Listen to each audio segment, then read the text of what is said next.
Hello everyone, કેમ છો બધા? Fine, very good. લાસ્ટ લેક્ચરમાં આપણે રેખાનું સામાન્ય સૂત્ર y is equal to mx plus c અને એના આધારિત આવું કઈ ભણ્યા હતા કે રેખા ઉપર જાય તો ઢાળ ધન, રેખા નીચે જાય તો ઢાળ ઋણ અને રેખા x અક્ષને સમાંતર તો ઢાળ શૂન્ય. આજે આપણે ગ્રાફ 2 ની અંદર કેટલાક સ્ટાન્ડર્ડ સમીકરણ અને આલેખના આકારોની માહિતી મેળવીએ. જો બાળકો, ફર્સ્ટ તમે પોઈન્ટ આકૃતિ જોઈ રહ્યા છો, ગ્રીન કલરનું સર્કલ વર્તુળ દેખાય છે. તો યાદ રાખો, વર્તુળ માટેનું સામાન્ય સૂત્ર x² + y² = r², અને આ જે r² પદ રહ્યું એ કોન્સ્ટન્ટ, અચળ. જો આવું સમીકરણ હોય તો એનો y વિરુદ્ધ x નો આલેખ ઓલવેઝ વર્તુળાકાર જ મળે. એટલે બાળકો, તમે યાદ રાખશો વર્તુળનું સામાન્ય સૂત્ર, જેને આપણે કહીશું વર્તુળનું સાસુ. સામાન્ય સૂત્ર x² + y² = r². યાદ રહ્યું? કયું સૂત્ર? વર્તુળનું સાસુ x² + y² = r², જ્યાં r = વર્તુળની ત્રિજ્યા. હવે ટોપિક નંબર 2. બાળકો, આ કંઈક તમને દેખાઈ રહ્યું છે. આને બટેકું ના કહેતા, આને x પણ ના કહેતા. આ મેષનો ભૌમિતિક આકાર, જેને આપણે કહીશું ઉપવલય, જેને લંબવૃત્ત પણ કહી શકાય. બાળકો, આ જે આકાર રહ્યો એ બ્રહ્માંડની અંદર રચાઈ રહ્યો છે. સૂર્યની ફરતે બધા જ ગ્રહો રહ્યા, એમની કક્ષા આ રીતે ઉપવલય આકારની હોય છે. આગળ ભણીશું આપણે ફિઝિક્સની અંદર. અને સરળતા ખાતર આપણે ઘણીક વાર એને વર્તુળાકાર કક્ષા પણ ગણીએ છીએ. તો આજે બાળકો આકાર રહ્યો એ ઉપવલય આકાર, લંબવૃત્ત આકાર જેને કહી શકાય. આ આકારનું સામાન્ય સૂત્ર છે બાળકો x² / a² + y² / b² = 1. હવે a અને b બંનેનો ઇન્ટ્રોડક્શન જોઈએ બાળકો.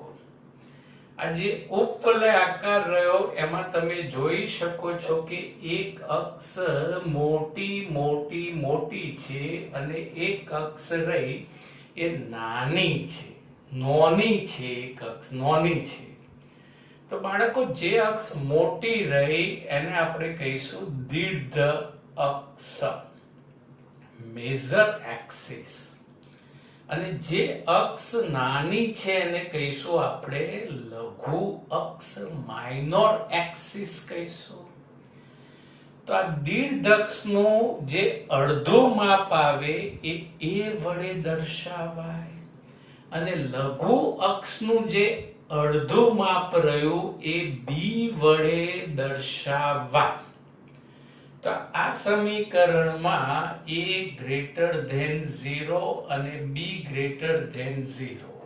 એટલે બાળકો, a અને b બંને ધન હોવા જોઈએ, તથા a > b.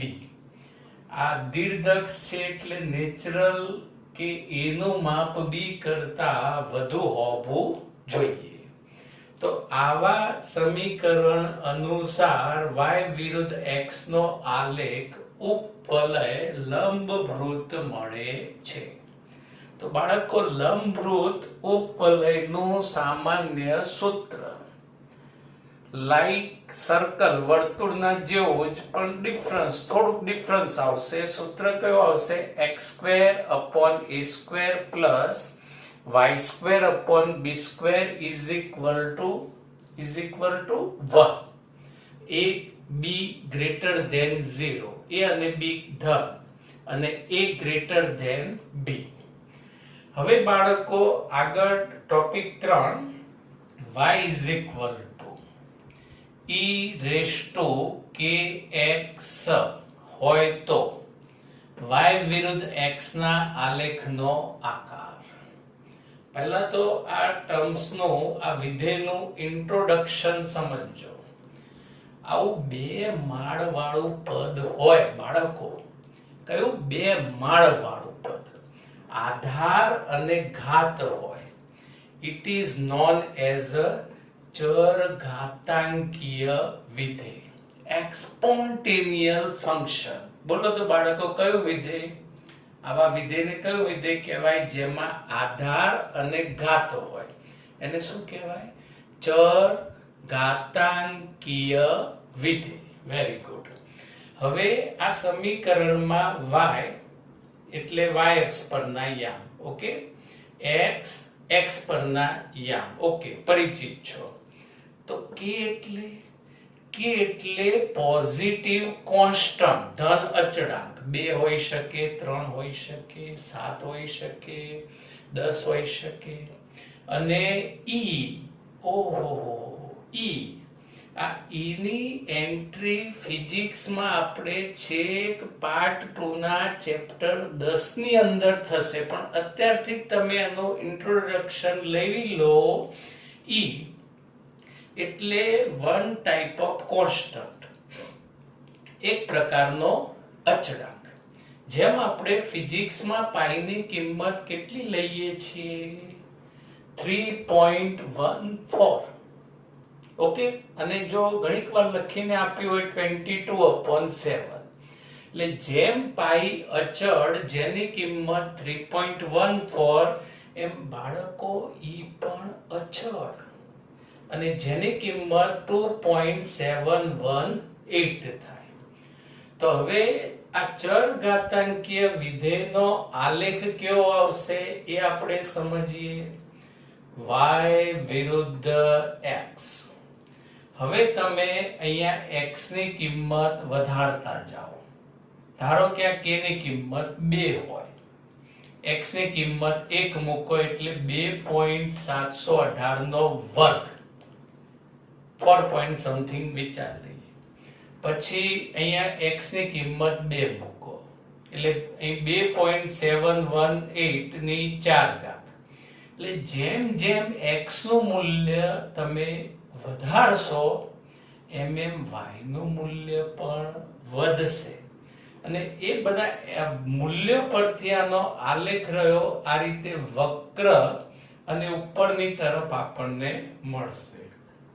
એટલે પહેલા તો બાળકો ચર ઘાતાંકીય વિધેય, આધાર અને ઘાત. અને આધારમાં સ્પેશિયલ ટર્મ, સ્પેશિયલ પદ e, એટલે y is equal to e raised to kx નો આલેખ વક્ર ઉપર જતો આલેખ આવે. Topic 4 y is equal to e raised to minus kx. આ તો આના જેવું જ પરથી બાળકો ફેર કયો આવ્યો? ખાલી માઇનસ નિશાનીનો ફેર આવ્યો. તો આ માઇનસ નિશાનીના કારણે અહીં ઘણો બધો ફેરફાર થઈ જશે. હાલ અહીંયા x વધે એમ y નું મૂલ્ય પણ વક્ર રીતે વધતું હતું, પણ માઇનસ નિશાનીના કારણે x વધે એમ y નું મૂલ્ય રહ્યું બાળકો ઘટતું જશે. કેમ કે માઇનસ ઘાત છે એટલે પદ 1 અપોન આવી જાય, છેદમાં આવી જાય, અને છેદમાં કિંમત વધતી જાય એટલે કિંમત ઓલ ઓવર રહી એ ડિક્રીઝ, ઘટતી જાય. સમજાયું? તો અહીંયા y વિરુદ્ધ x નો આલેખ જેમ જેમ x નું મૂલ્ય વધતું જાય એમ y નું મૂલ્ય ઘટતું જાય, એટલે આલેખ વક્ર નીચેની તરફ આવશે. એટલે y is equal to e raised to minus kx. ચર ઘાતાંકીય વિધેય પ્લસ હોય તો આલેખ વક્ર ઉપરની તરફ અને ચર ઘાતાંકીય વિધેય માઇનસ હોય તો આલેખ વક્ર નીચેની તરફ જાય છે. ધોરણ 12 માં આની એપ્લિકેશન આવશે. હવે બાળકો પાંચમો પોઈન્ટ ઘણીક જગ્યાએ આપણે એનો ઉપયોગ કરીશું. y is equal to k અચળ by x. એટલે y ચલે છે 1 upon x. કયો સંબંધ થયો બાળકો? એમ ના કહેતા કે સાહેબ સારો સંબંધ છે. આ જે સંબંધ રહ્યો એને વ્યસ્ત પ્રમાણતાનો સંબંધ કહી શકાય. એક રાશિ વધે તો બીજી રાશિ ઘટે તો આ સંબંધ થયો વ્યસ્ત પ્રમાણતાનો.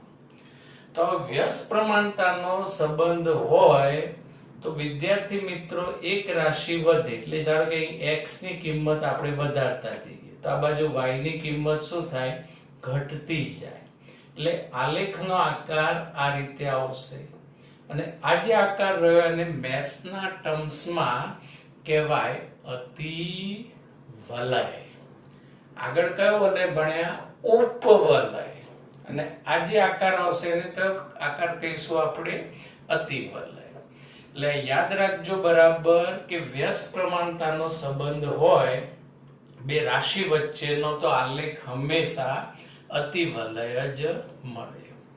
સાથે સાથે y ચલે છે 1 upon x square હોય. સંબંધ વ્યસ્ત પ્રમાણતાનો પણ અહીં વર્ગ છે. y ચલે છે 1 upon x cube હોય. સંબંધ વ્યસ્ત પ્રમાણતાનો. તો આવા કોઈ પણ વ્યસ્ત પ્રમાણતાના સંબંધનો y વિરુદ્ધ x નો આલેખ કયો મળશે? હંમેશા અતિવલય. ખાસ યાદ રાખજો, મેક્સિમમ એપ્લિકેશન આની ફિઝિક્સ ની અંદર આવવાની છે. હવે બાળકો તમે જોઈ રહ્યા છો એક ટેબલ કોષ્ટક જે ધોરણ 10 ની અંદર ત્રિકોણમિતિમાં તમે આનો ઉપયોગ અને તમને લગભગ યાદ જ હશે.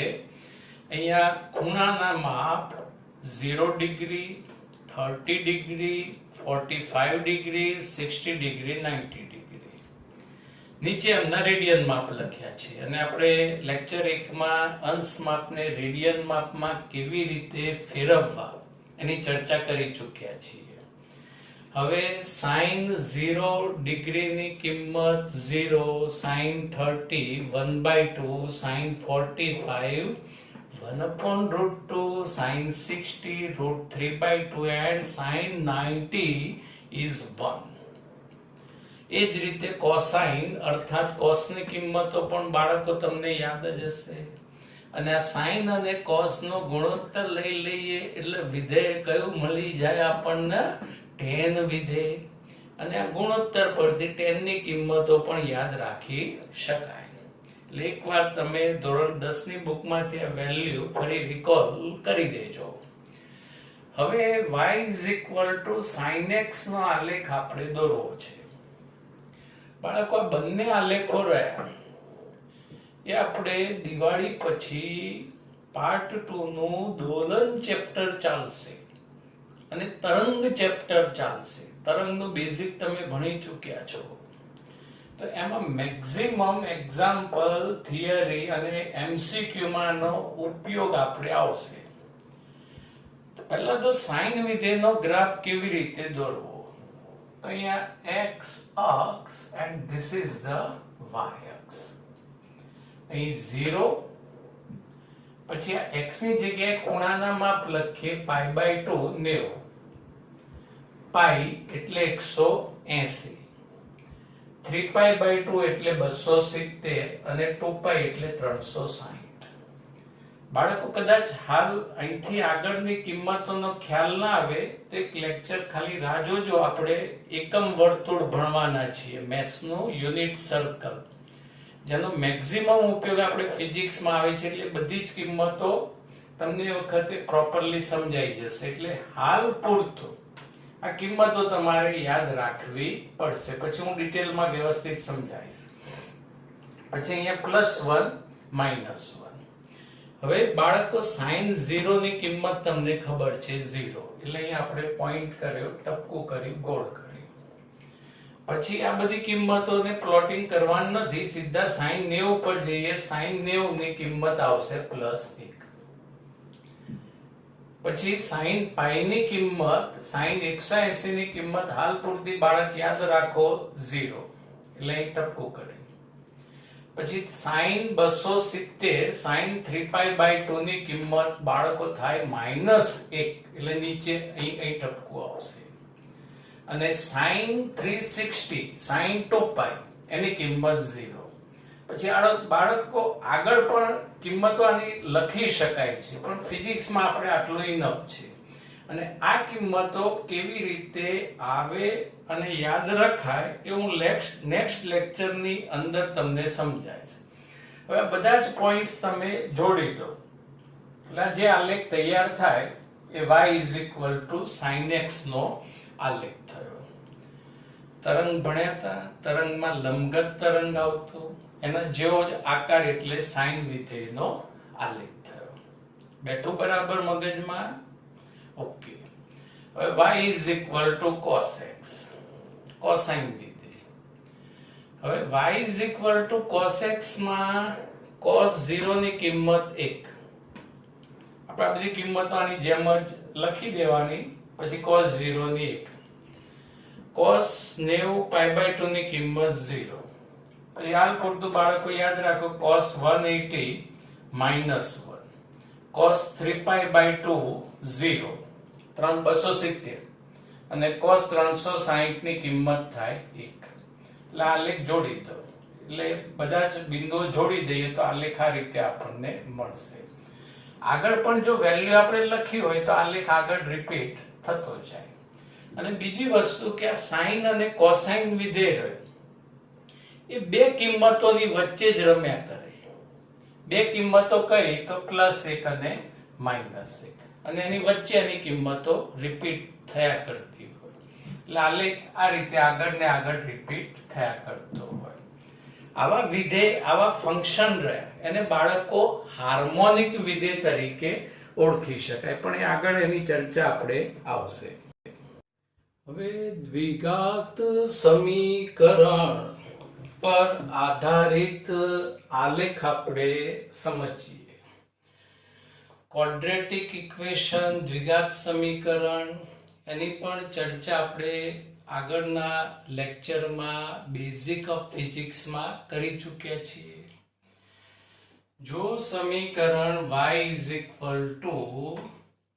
y ax bx² પ્રકારનું હોય, a અને b ધન અચળાંકો હોય, તેનો y વિરુદ્ધ x નો આલેખ આ રીતે પરવલય, ઊંધો પરવલય આકારનો મળે છે. ટૂંક સમયમાં જ ચેપ્ટર 4 માં પ્રક્ષિપ્ત ગતિ આવશે. વિદ્યાર્થી મિત્રો, પ્રક્ષિપ્ત ગતિ ક્રિકેટમાં જેમ સિક્સર વખતે દડાની જે ગતિ હોય એ આ જ રીતના આકારની હોય, ઊંધો પરવલય. ફૂટબોલને કિક મારતા દડાની જે ગતિ થાય એ પણ આ જ સમીકરણને અનુસરે. એટલે દ્વિઘાત સમીકરણ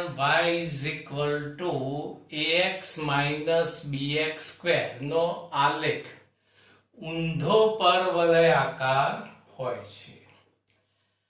હવે જો સમીકરણ y kx² હોય, બાળકો અહીં કરતા કોણ છે? y. કરતા કોણ છે? y.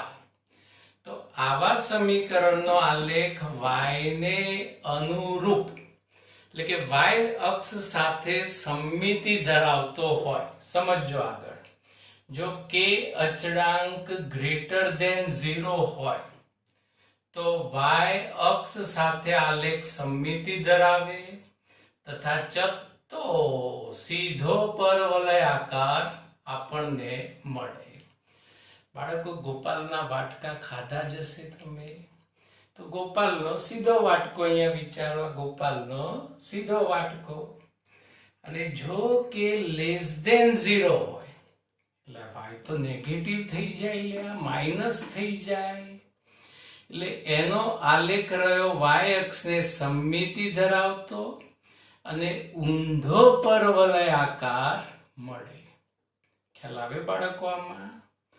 હવે એ જ રીતે x ઇઝ ઇક્વલ ટુ જો ky સ્ક્વેર હોય, x is equal to ky square કરતા કોણ છે? x છે. એટલે જે પણ પરવલય મળશે x ને સમમિતિ ધરાવશે. એટલે કે ગ્રેટર ધેન 0 હોય, ધન હોય તો આલેખ x અક્ષને પરત્વે સમમિતિ ધરાવે અને રાઈટ સાઈડ જમણી બાજુ પરવલય આકાર મળે છે. હવે જો કે લેસ ધેન 0 હોય, નેગેટિવ, તો આ x થઈ જાય નેગેટિવ. એટલે ઋણ x અક્ષ સાથે સમમિતિ ધરાવે એટલે આલેખ પરવલય ડાબી બાજુ આપણને મળે છે. તો બાળકો આ બધા જ સૂત્ર અને સૂત્ર પર આધારિત આકાર, આલેખ બેઝિક ફિઝિક્સ માટે યાદ રાખવા જરૂરી છે. Thank you.